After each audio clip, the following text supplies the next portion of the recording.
paradise. Good manners and form Al-Adab. Bukhari. Book 8. Volume 73. Hadith 12. Narrated Abu Ayyub al-Ansari. A man said, O Allah's Apostle, inform me of a deed which will make me enter paradise.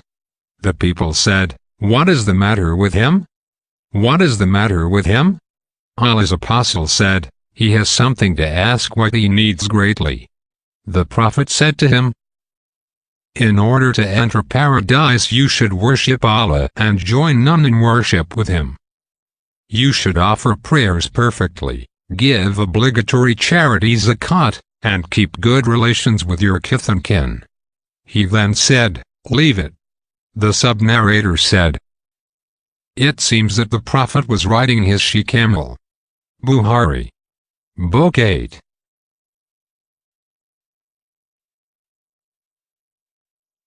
Volume 73.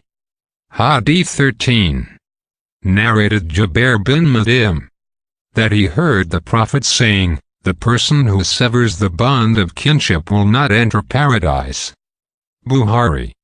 Book 8. Volume 73. Hadith 33.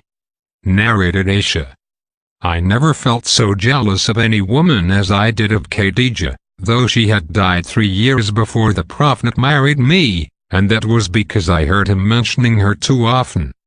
And because his Lord had ordered him to give her the glad tidings that she would have a palace in paradise, made of kasab, and because he used to slaughter a sheep and distribute its meat among her friends. Bukhari. Book 8. Volume 73. Hadith 34. Narrated Sal bin Sa'id.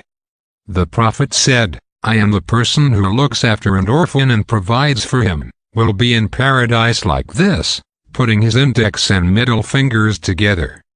Bukhari. Book 8. Volume 73. Hadith 82. Narrated Hudayfa. I heard the Prophet saying, A Qatat will not enter paradise. Bukhari. Book 8. Volume 73. Hadith 97.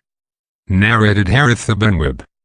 Al-Qazay, the Prophet said, Shall I inform you about the people of paradise?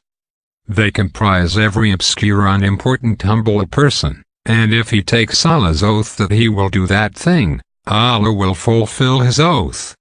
By doing that, shall I inform you about the people of the fire?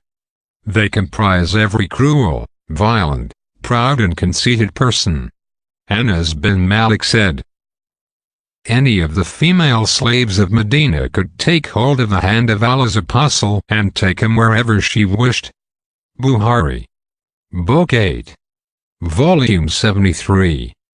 Hadith 116. Narrated Abdullah. The Prophet said, Truthfulness leads to righteousness, and righteousness leads to paradise. And a man keeps on telling the truth until he becomes a truthful person.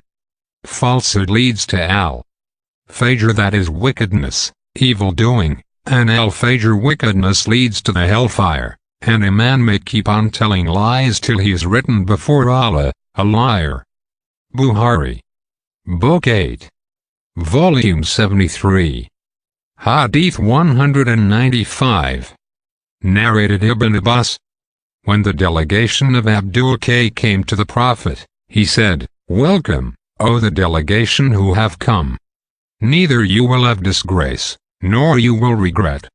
They said, O Allah's Apostle, we are a group from the tribe of Arkansas, Rabia, and between you and us there is the tribe of Mudar, and we cannot come to you except in the sacred months. So please order us to do something good religious deeds so that we may enter paradise by doing that, and also that we may order our people who are behind us whom we have left behind at home to follow it.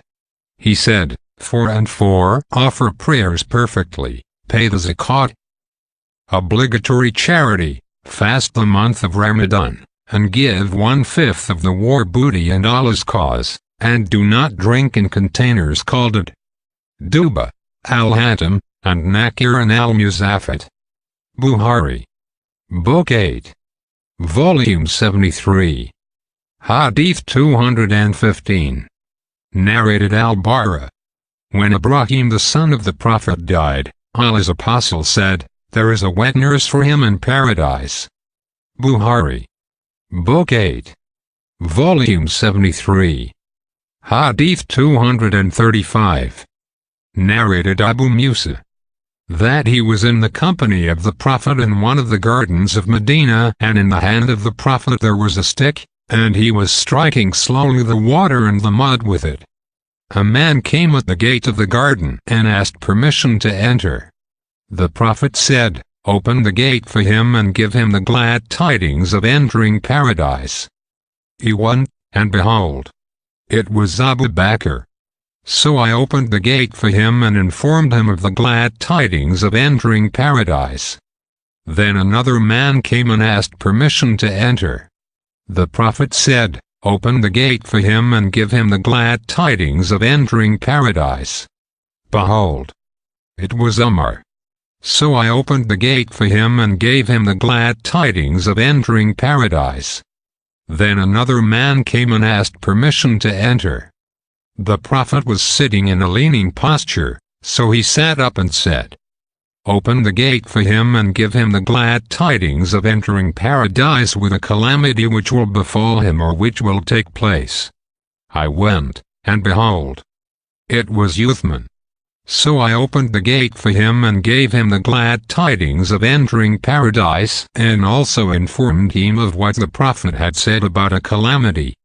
Uthman said, "Allah alone whose help I seek against that calamity." Bukhari. Book 8. Volume 73. Hadith 236. Narrated Ali.